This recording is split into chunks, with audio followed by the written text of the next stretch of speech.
Hello my people, nongeye kubasuhuza kandi mbaha ikaze mwe bakunzi bacu mudahwema kudukurikira kandi nawe ugeze hano bwa mbere nkwaye ikaze ndagusaba ukande subscribe niba utari wayikanda maze dukomeze kugenda twiganirira kuri filime yacu The Homeless Girl.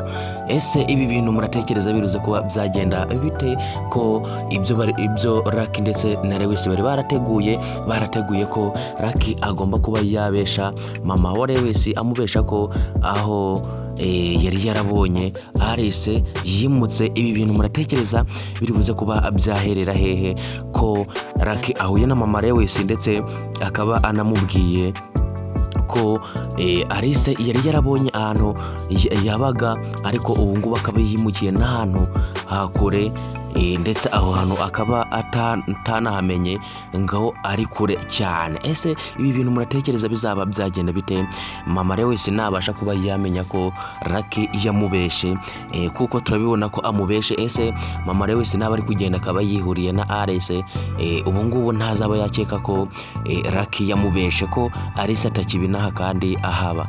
Ese iyi trick Lucky na Lewis bakinye murabona noneho igiye kuba yakunda.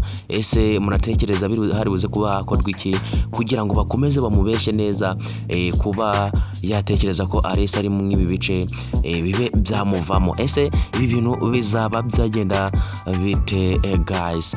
Murabyumviye neza rero ukuntu abimubwiye kandi ari seriye kandi turabizi neza ko yamubeshaga, ariko mama Lewis aramusabye ngo akomeze ashakishe ndetse murabyumviye no kubona mubajije ati waba ubizi ko Lewis aho hantu hakure Alice yimukiye yaba ahazi. Lucky rero aravuze ati ibyo ngibyo ntago nari nabikoraho ngo ndebe, ntago nari nabigenzura ngo ndebe, ariko nzaba nareba ndebe uko ibintu byifashe.